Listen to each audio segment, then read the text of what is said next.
Paola Samper.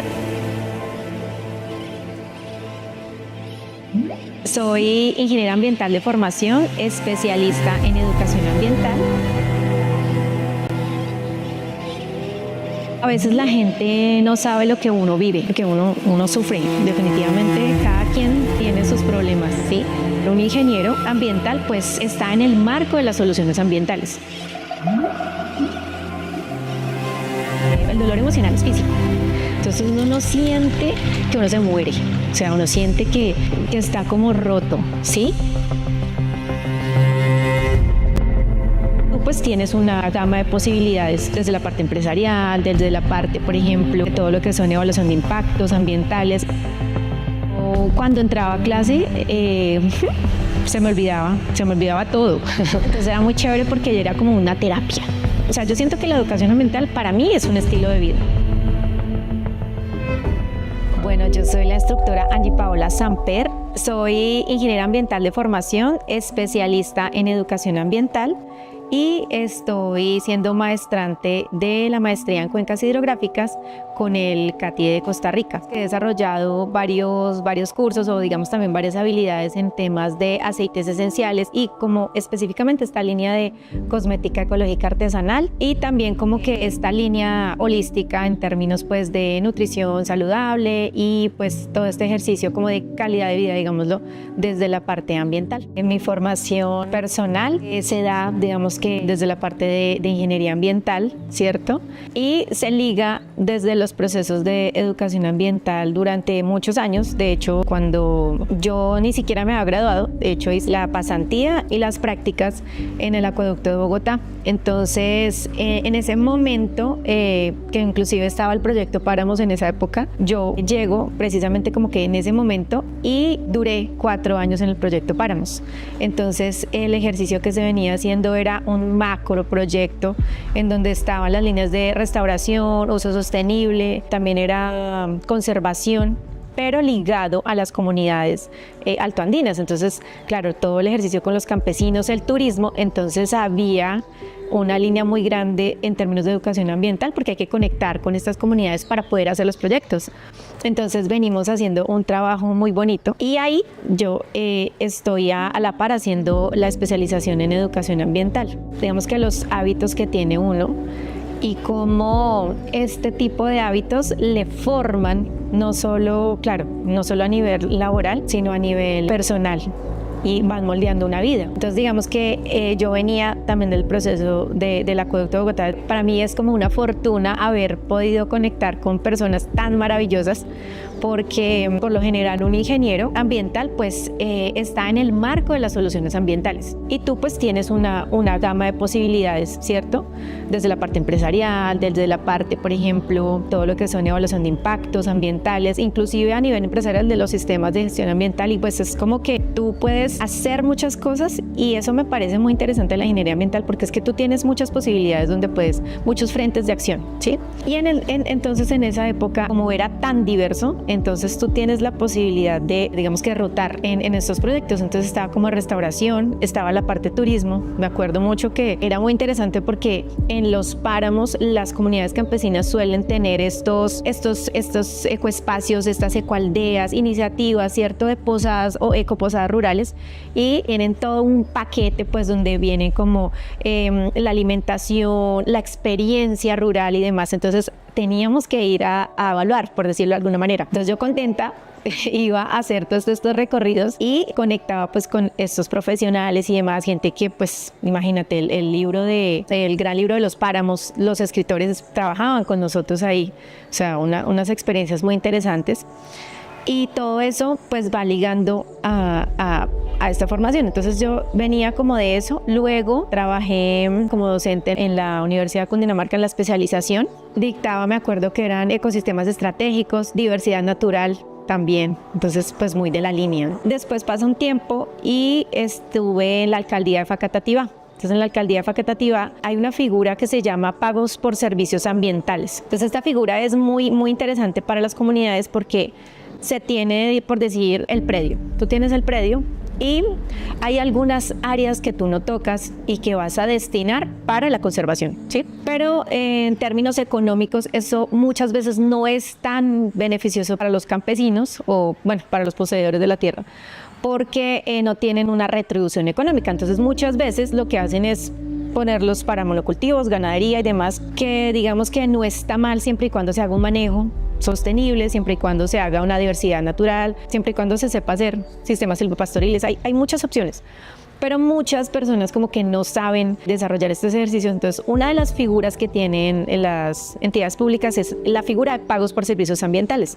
Entonces, el área, tú delimitas un área. De hecho, ese convenio estaba con la Gobernación de Cundinamarca y le entregan pues un dinero por este espacio que se destina para conservar, o te lo pagan, puede ser en dinero o en especie. Entonces están como los cercados, los árboles, te hacen un proceso, inclusive yo me acuerdo mucho que ese proceso fue comunitario. Entonces la cantidad de hectáreas que se sumaron, que en esa época fueron como 220 hectáreas, eso es muchísimo, para conservación, daba un rubro y con eso se pudo ayudar a la comunidad, ¿sí? Entonces, por ejemplo, es interesante porque hay comunidades que viven, ¿cierto?, en estas zonas donde llueve muchísimo, ¿cierto? Tenemos estos ríos espectaculares, pero la gente no tiene agua, ¿sí? La gente no tiene cómo lavar su ropa, ¿sí? Eso es una ironía de la vida, ¿sí? Y en ese paralelo yo me fui a vivir a una casa campestre en Facatativá. Entonces ese cambio se dio cuando estuvo lo de la pandemia. Tengo estos recuerdos de esa casa campestre tan bonita porque todo el mundo estaba como muy... O sea, la pandemia fue muy compleja para muchas personas en términos de salud mental, en términos de espacio, de alimentación, no, o sea, como que todo mal, ¿no? Y nosotros nos fuimos a vivir allá y me acuerdo mucho que mis gatos, sí, como que el espacio, poder tener una huerta. También yo tengo un hijo maravilloso que adoro y me acuerdo que cuando hacía estos ventarrones caían hojitas, ¿no? Entonces le decía como, mamá, está lloviendo hojitas. Tengo esos recuerdos ahí. Y también ligado a eso, mi hijo pues no es que sea el mayor comedor de verduras, entonces pues empezamos este proceso como de cómo se puede hacer para que comamos de verduritas y demás, pero que no sea aburrido también y que no sea impuesto, ¿no? Como antiguamente, pues que usted le tiene que comer las verduras, es que no, ahí empiezo yo como la línea como de la alimentación. Entonces que en la huerta, cómo podemos tener una huerta sin químicos, ¿cierto? Unas acelguitas, ¿sí? Y entonces de ahí se va que pan de lentejas, que hacer como muffins, por ejemplo, o waffles con verduras, que remolacha, que bueno. Entonces como que ahí, y también empiezo yo como con aceites esenciales, porque el niño tiene, a veces le da alergias, entonces le daba gripa y como que todo empieza como a alinearse un poco. Entonces desde ahí ya empiezo yo como con el tema de eso. Y ya luego viene ya la Universidad de Cundinamarca también, y luego yo entro al SENA ya desde más o menos, eso fue en el 2023, pero fueron unos cambios de vida muy grandes porque digamos una casa campestre y luego pasamos a vivir acá en una casa en Cajicá, son unos cambios, pero yo creo que es muy importante como resaltar que queríamos mantener un estilo de vida un poco más saludable, más lindo, básicamente. Claro, son comunidades muy diversas, porque de hecho yo he estado también en programas en articulación, entonces la población y claro, el grupo focal de jóvenes es diferente. El adulto mayor es diferente, los campesinos, ¿cierto? En Páramo son diferentes, claro, todas las personas son diferentes y además me he dado cuenta, también he tenido la oportunidad de estar como en cursos complementarios, entonces así sea el mismo curso complementario, en el mismo municipio, el grupo es diferente, ¿sí? Eso me parece muy interesante porque en los cursos complementarios a uno es interesante porque tú cada vez aprendes de otras personas, conoces gente diferente, no sé, pero digamos que yo pues he tenido como la facilidad, conecto con las personas, entonces también tengo como un alma de mamá, pero también como un alma más tranquila, como más, digamos que más jovial, y entiendo También tengo sobrinos de la edad de entre las chicas del técnico de promotoría de manejo ambiental, pero es duro, es un reto, es un reto con cada grupo, pero me gusta, me parece muy interesante. Yo creo que el mayor reto es como mantener el interés en el aprendizaje, fomentar esa constancia, lograr la constancia en el aprendizaje, porque es sumamente complejo. Cada persona tiene mil cosas en la cabeza, ¿cierto? Son poblaciones diferentes, entonces, por ejemplo, yo he trabajado con grupos de técnicos en promotoría de manejo ambiental en Guachetá, Lenguasaque, por ejemplo, ahora en Cajicá. O sea, son realidades diferentes. Entonces yo siento que mantener el interés en el aprendizaje, precisamente porque, es decir, lo que están aprendiendo, ¿para qué les va a servir más adelante? ¿Sí? ¿Cuál es esa motivación? Inclusive en los cursos complementarios, las personas van porque quieren, ¿cierto? Ahí, además que de pronto tenemos rangos de edades más altas.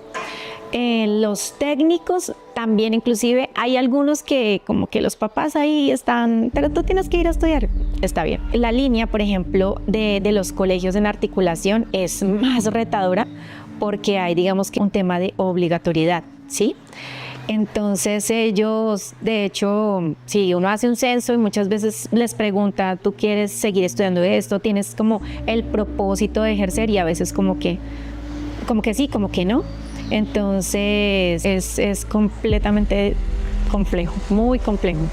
Bueno, uno de los ejemplos está en cómo se transforma una población, ¿sabes? Como que, bueno, una población no, como un grupo. La vida de la gente, que a mí me parece muy interesante eso del SENA, ¿no? Transforma vidas, ¿sí? Entonces, en los grupos por ejemplo, de Guachetá y Lenguasaque, personas que tienen una visión pronto como muy centralizada en que definitivamente mi propósito está en quedarme aquí en el municipio y trabajar en mina, que pasa mucho. Entonces, poder de pronto aportar a estas personas y decirles que, claro, eventualmente sí podrían trabajar en mina, pero ¿de qué forma la podrían hacer?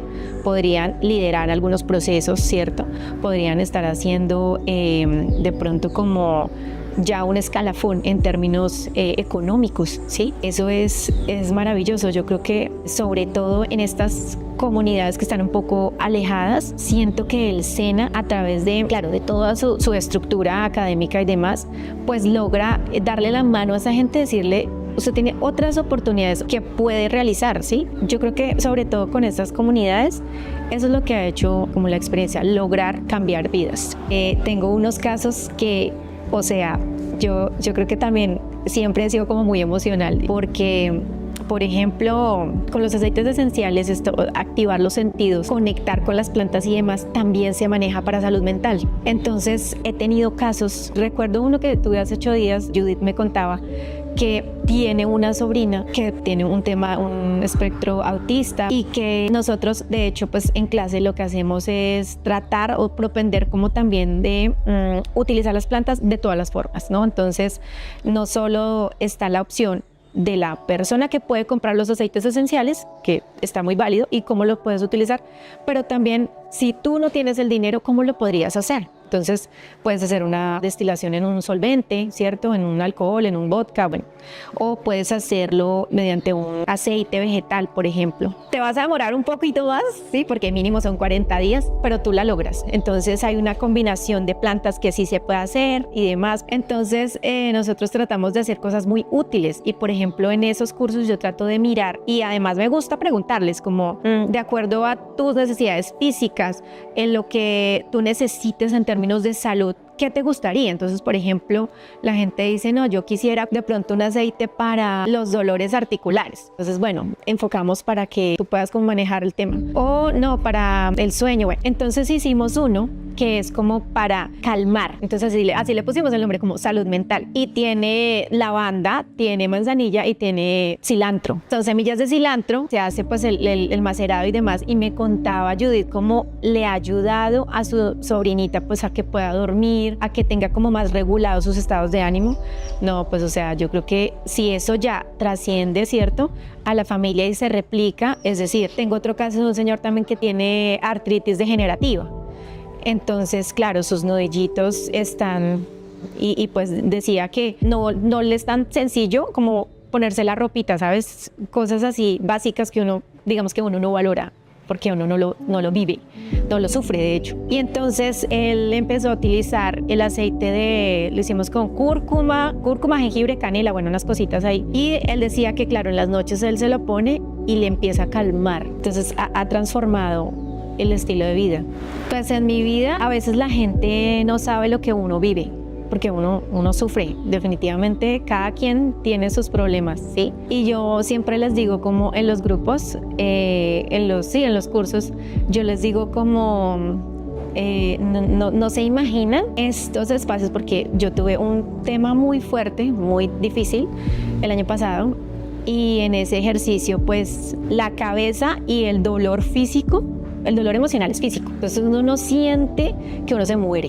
O sea, uno siente que está como roto, ¿sí? Entonces a mí me pasaba mucho que yo cuando entraba a clase se me olvidaba todo. Entonces era muy chévere porque era como una terapia. Entonces yo entraba a la clase y tenía estos lapsos de tiempo, 6 horas o digamos que así fueran 3 seguidas, yo no pensaba en toda la tristeza y demás, como que era muy terapéutico. Y así de poquitos, entonces claro, cada clase era como una sesión de terapia para poder no pensar. Tanto aprendizaje es que definitivamente los pensamientos son los que a uno, o las creencias, los pensamientos como que lo limitan a uno. Y el hecho de que no tuviera que pensar en esas cosas y demás, pues me salvaba, ¿sabes? Me salvó.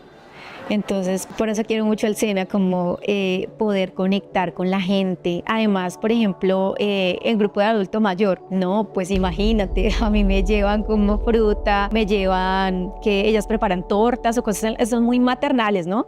Entonces les llevan a uno cosas. Inclusive, yo me acuerdo mucho que el año pasado también estuvimos en la escuela de carabineros. Entonces, claro, eran muchachos y son como muy gentiles. Profe, le traje esta gaseosa, profe, no sé qué, ¿sí?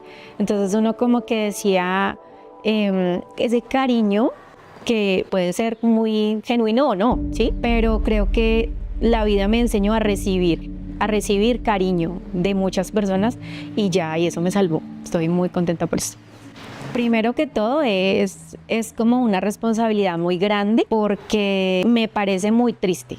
Me parece muy triste que la red ambiental, muchos aprendices como que no se ligan. De hecho, la gente casi que no quiere estudiar estos temas ambientales, ¿sí? Las ofertas están en otros programas y hay mucha demanda. Es triste eso, ¿sabes? Como que, entonces por eso es como una responsabilidad muy grande porque, es decir, este nicho, este pequeño nicho, ¿cómo se representa en todo, ¿no? En términos académicos, cómo se puede llamar a más aprendices, pero sabes que sobre todo, o sea, yo siento que la educación ambiental para mí es un estilo de vida, ¿sí? No es como que yo les diga, es que saben que tienen que separar en la fuente, no, tú vas a mi casa y yo tengo todo separado, ¿sí? Y eso creo que lo empecé a aprender desde todas las vivencias, pero creo que es coherencia. Definitivamente, cuando tú eres coherente, claro, los demás te ven, independientemente si tú estás dando clase o no, pero eso se percibe. Y si tú eres un referente en la parte ambiental, perfecto, ¿sí? Porque dicen, sabes que, no sé, cualquier proyecto, cualquier programa, en términos así sea comunitarios o a nivel de empresa, lo que sea, pero como tú eres un referente, claro, te van a vincular. Entonces, en términos ambientales, para mí es súper importante que uno pueda ser ejemplo. Entonces, clave. La idea es que más personas se puedan sumar, ¿cierto? Que pudiéramos como replicar mucho más en los colegios, bueno, con muchos jóvenes, porque eso es lo que pasa, que hay otros intereses. Ahorita todo es comprar en páginas, que no voy a decir, y no hay como empatía ni por la naturaleza ni por otros humanos. Entonces, por ejemplo, lo que tú compras en páginas más económicas, alguien tuvo que pagarlo por ti. ¿En qué? En mano de obra, con su tiempo. Hay muchas cosas que uno como no las ve y no las vive, no las asume, como que no las apropia. Entonces lo mismo con el cambio climático, todos los residuos que no se separan, la contaminación a diario, las cosas que uno compra, o sea, como cosas que no son tan tangibles y que no se ven, pues la gente no lo percibe y no lo hace. Siento eso, es una responsabilidad muy grande y pues no, amo mi red ambiental. Bueno, con mucho gusto.